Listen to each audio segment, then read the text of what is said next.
Sim, companheiros, estamos de volta com o Sport Center e quem também voltou foi o De Arrascaeta. Se apresentou, trabalhou com os colegas no Ninho do Urubu. O elenco principal do Flamengo se reapresentou ontem, né? O De Arrascaeta teve um dia a mais para voltar. E por falar em retorno, Rafinha voltará ou não ao rubro-negro? Os detalhes com o repórter Pedro Henrique Torres. Dia de reapresentação especial no Flamengo. Arrascaeta chegou cedo ao Ninho do Urubu, como combinado com a comissão técnica, um dia depois do restante do elenco.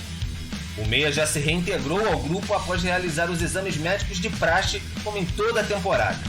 E com a maior tranquilidade, ao contrário do divulgado pela ESPN, o uruguaio não tem conversas com o clube do Egito. Há conversas, e em bom tom e com divergências naturais, de seus representantes com o Flamengo, por um novo contrato.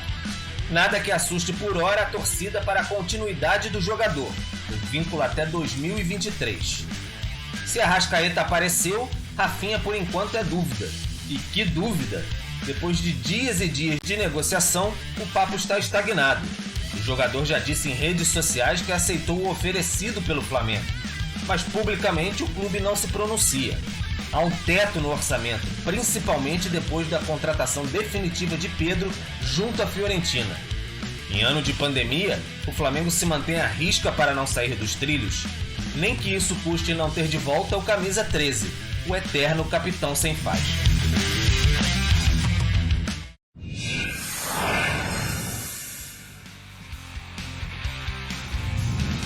E a gente tem aí os números dos laterais pelo Flamengo. Rafinha tem 6 assistências, uma média por jogo de 79,4 ações com bola, 2,6 cruzamentos e 2,2 desarmes. O Isla, 5 assistências, uma média por jogo de 63,6 ações com bola, 2,8 cruzamentos, 1,7 desarmes. São números um pouquinho piores em relação ao Rafinha, os números do Isla. Mas aí também, quando a gente faz essa análise de temporada, a gente também tem que ver que é uma temporada do Flamengo como um todo muito melhor com o Rafinha. Não é isso, Zupac?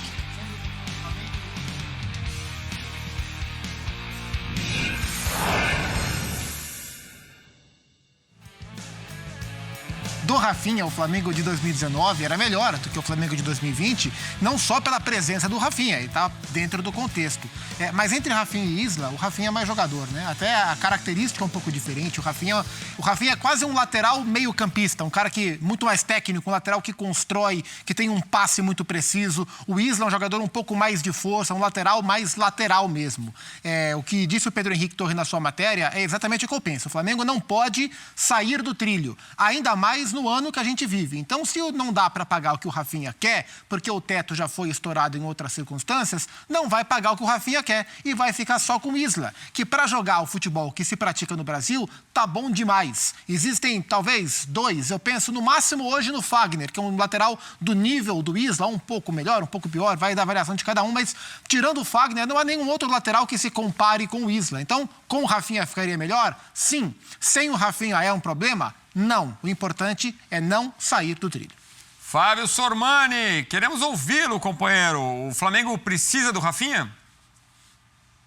Não, se é que eu concordo com o que o Zupac falou, se tem dinheiro, se a situação é boa, se fosse outra, se não houvesse pandemia, público no estádio, dinheiro de bilheteria, dinheiro de sócio-torcedor, enfim. O Flamengo poderia se dar ao luxo de contratar o Rafinha. Agora, se o que ele pede para jogar no Flamengo hoje está fora da realidade, então você não tem que contratar o jogador. Você precisa ter consciência, pés no chão, desculpa o clichê, mas é verdade. Hoje em dia a situação está muito complicada. É que nem o Arrascaeta. Ele tem mais 3 anos de contrato com o Flamengo. Ah, não estou me sentindo valorizado. Amigo, você assinou o contrato que você quis. Não está satisfeito? Paga a multa e se manda. Se não tem dinheiro para pagar a multa, cumpre o contrato. Não tem dinheiro para isso. A situação de crise é muito grande em todo o planeta em função da pandemia. E o jogador de futebol ele tem que entender que ele não vive numa bolha. Tem que entender que ele faz parte desse universo, que é um universo muito perverso hoje com todo mundo, lamentavelmente.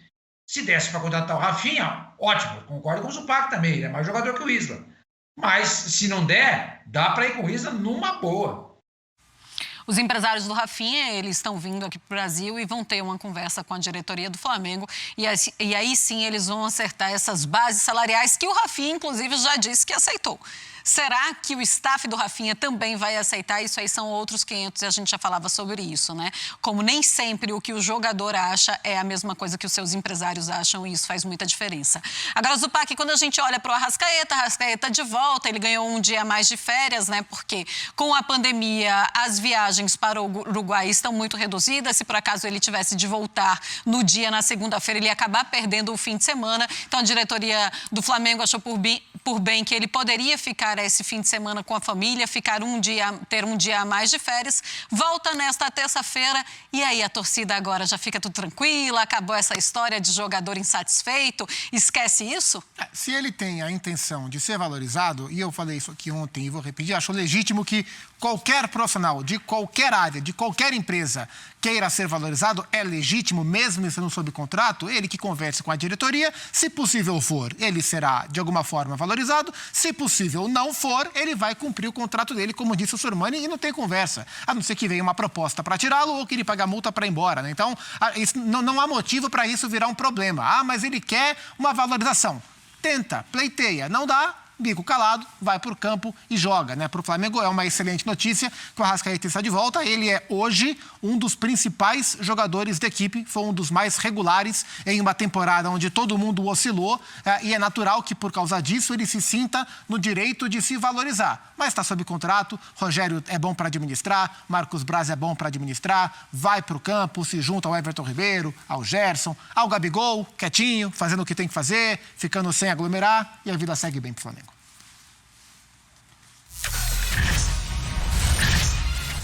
Daqui a pouco, aqui no Sport Center, os gols da Champions League. Real Madrid classificado.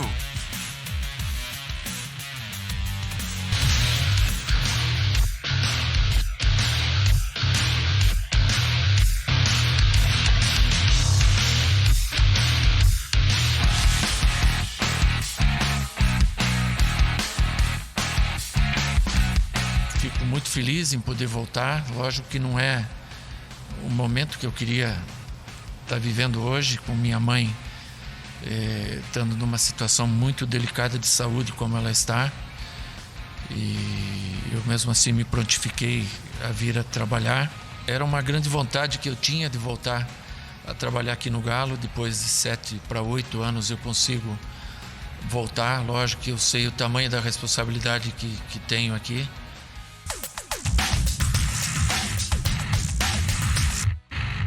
Nós temos um time recheado de muitos bons jogadores. Então, o desafio da gente é extrair o máximo de cada um deles, não deixando aqueles que fiquem fora também não estarem mobilizados, né? Porque nós vamos disputar 76, 77 partidas durante o ano, né? E esse ano, o ano acaba dia 5 de dezembro. Então, a gente tem praticamente um jogo a cada 3 dias e meio. E vai se usar todo mundo. O mundo hoje é um mundo que é diferente, né? Você vê, eu trabalhei aqui em 10, 11, 12, 13 e nunca foi questionado nada sobre isso há 8, 9 anos atrás. Hoje é questionado e a gente tem que entender que são tempos diferentes, né? E como eu falei, expus até a minha família de ordem direta à frente das câmeras para falar disso. Eu não devo nada e para mim já é um assunto superado.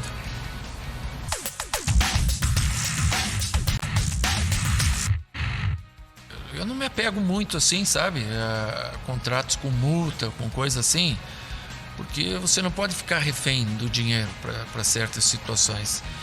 Então eu entendo que tem momentos que você precisa sair por uma razão ou outra e que você também não pode deixar o clube refém por ter uma multa milionária, né? Eu fiz o meu contrato até o fim com o Santos, fizemos um bom trabalho lá.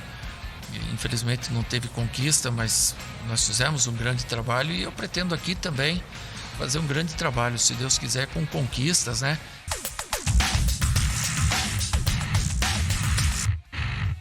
lógico que um elenco muito bem formado, ele te gera uma expectativa de título, ele te gera uma responsabilidade grande para ter conquistas, e isso tudo a gente tem que estar preparado. Hoje eu não saberia te dizer o que nós vamos ganhar. Eu tenho certeza que nós vamos lutar a cada campeonato para ter a conquista. Lógico que existem outras equipes que também vão lutar da mesma forma, mas eu vejo o Galo como uma equipe a lutar de frente com qualquer outra equipe do Brasil.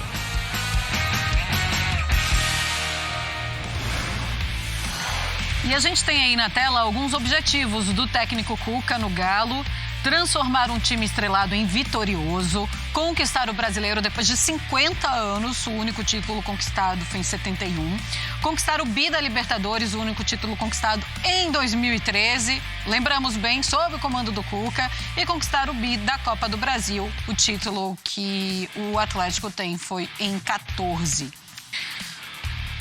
Ô, Sormani, quando a gente olha para esse Atlético e esses super jogadores chegando por lá, e a gente olha o Cuca que fez sim uma super temporada com o Santos, a gente pode fazer uma comparação? Olha, a temporada que o Cuca fez com o Santos faz com que ele sim tenha toda essa credencial para chegar no Galo e fazer esse time ser campeão de novo?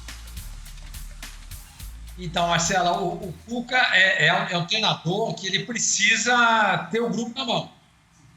E engraçado, eu estava até falando sobre isso, né?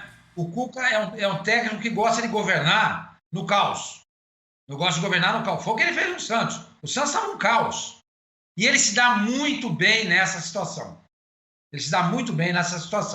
Ganhou a Libertadores com o Atlético e não foi numa situação dessa. Mas o campeonato foi um campeonato difícil, com jogos empolgantes, onde o Atlético perdia na ida, revertia na volta. Esse tipo de situação o Cuca gosta muito. E ele gosta de ter o elenco nas mãos. Se ele dominar esse elenco e o elenco acreditar no trabalho dele, porque no Santos os jogadores acreditavam no Cuca. Ele conseguiu levar o Santos à final da Libertadores com um elenco bem limitado, se comparado com esse elenco do Atlético Mineiro. Então, se os jogadores acreditarem nele, e ele também se sentir bem e feliz, a gente sabe que ele é um treinador que precisa muito disso, o Atlético tem tudo para fazer uma grande campanha nessa temporada de 2021. Mas vai depender muito desses ingredientes, como eu falei. É isso, tem gente chamando de Selegalo, né? Selegalo. A gente viu o título da Copa do Brasil em 2014, o Cuca tinha saído, o Levir Coupe assumiu a equipe naquele ano, né? Agora, o Cuca é melhor montando equipes, porque tem grandes trabalhos, né? No Botafogo, no São Paulo, montando times, né? O Cuca, ele tem uma vocação, e eu já usei esse termo outra vez, para fazer trabalhos históricos, né? Então, você pega a carreira do Cuca, acho que poucos técnicos em atividade no futebol brasileiro têm tantos trabalhos considerados históricos de ótimo nível por tantos times quanto o Cuca. Tem pelo Botafogo, tem pelo Goiás, quando ele salva o Goiás no primeiro trabalho dele, um dos primeiros trabalhos em 2003, quando ele salva o Fluminense de 2009 numa campanha histórica, aquele time de guerreiros, o próprio time do Atlético Mineiro, quando ele tira o Palmeiras da fila de Campeonato Brasileiro depois de 22 anos em 2016, e agora com o Santos é mais um trabalho histórico. Por tudo isso, o Cuca deveria ser considerado um dos 3 maiores técnicos do país de atividade. Mas não é? Nesse momento não é. Você acha? Não é. No Brasil? Quem está à frente dele? Tanto que quando o Santos o contrata, ele estava em baixa. O Santos contrata o Cuca, ele estava em baixa. Ele volta para o Palmeiras em 17, não vai bem. Ele pega um São Paulo com investimento, não vai bem e fica em baixa. E aí o Santos vai lá e recoloca o Cuca com o seu também, mas esse encontro recoloca o Cuca numa prateleira mais alta, porque o Cuca ele está sempre envolto na instabilidade. Então ele fica um ano no clube, aí ele não se sente bem, está doente e sai. Mas está doente, 2 meses depois está em outro clube de novo. Aí ele vai para o outro clube, diz que está com exaustão mental, foi o termo que ele usou para sair do Santos, e vai embora também. E é sempre no curto prazo. Tirando o trabalho do Botafogo e o trabalho do Atlético Mineiro, ele não conseguiu fazer grandes trabalhos no longo prazo. Eu acho que isso impede o Cuca de se consolidar, de ser visto sempre como um técnico de ponta. Os principais times do Brasil, quando trocam seus técnicos, pelo potencial dele, deveriam sempre pensar no Cuca. E isso não acontece muito por culpa do próprio Cuca. Você falou do Botafogo, ele também saiu do Botafogo e voltou dias depois. É sempre também tudo, foi tudo muito instável. Mas a minha lista tríplice é Tite, Renato Gaúcho e Cuca. Cuca. Qual a sua? Eu acho que hoje, se você tem o Você tá falando dos brasileiros. Sim, eu acho que hoje, se você tem Cuca e Rogério Ceni, os dois na praça, e um time postulante a título brasileiro tem que contratar um dos dois, é mais provável que vá primeiro no Rogério, depois no Cuca. A discussão é boa, hein? Eu quero saber do Sormani se ele acha isso também. Sormani, você acha que ele é um treinador desvalorizado e muito por conta disso, por conta dessa instabilidade emocional, se é que a gente pode chamar assim do Cuca? Eu concordo, exatamente aquilo que eu estava falando. Ele gosta muito de governar no caos, né? O Cuca é uma figura espetacular, né? Eu conheço, é um ser humano maravilhoso, gosto muito dele. Eu o conheci bem nesse último ano aqui no Santos, lá no Santos, né? Porque eu não estou em Santos. E gostei muito dele. Mas ele emocionalmente ele é muito instável. Ele é mesmo. Ele é muito instável. Então, isso que o Zupac falou, eu concordo. Por isso que eu falei, ele tem que estar bem, ele tem que estar feliz, o elenco tem que estar na mão dele. Se isso não acontecer, é difícil. Agora, em relação aos técnicos brasileiros, sei não, viu? Para mim, hoje, tá tudo no mesmo nível. Não tem ninguém melhor. Esses são os 3 melhores. Para mim, Renato Gaúcho é o melhor de todos, por quê? O que ele fez nos últimos tempos? O Tite é o melhor de todos porque está na seleção, beleza. Vamos deixar o Tite de lado. Porque está na seleção brasileira, não dá para avaliar. O Rogério Ceni está entre os melhores? A troco. Por causa de um campeonato que ele ganhou com as calças na mão, os jogadores com o celular na mão, olhando o jogo lá de Porto Alegre, querendo saber quanto é que estava, porque se o Inter faz um gol, ele seria o campeão e não o Flamengo. Não tem técnico, amigo. Não tem técnico. Tanto não tem técnico que os times brasileiros estão indo buscar fora. O Santos foi pegar o Roland, o Palmeiras pegou o Abel Ferreira, o Atlético mesmo tinha ido atrás do São Paulo, o Flamengo, antes o Rogério Ceni, estava com o Domenech. Não tem grande treinador no Brasil, gente. Não adianta. Não tem. Eu não sei porquê, o que acontece. Os nossos jogadores são extraordinários. O Brasil é visto fora do Brasil, né, lá na Europa, está conversando, ele avisa da seguinte maneira: o Brasil ganhou 5 títulos por causa dos seus jogadores e não por causa dos seus treinadores. Falar de treinadores consagrados, Zidane e Guardiola classificados na Champions League.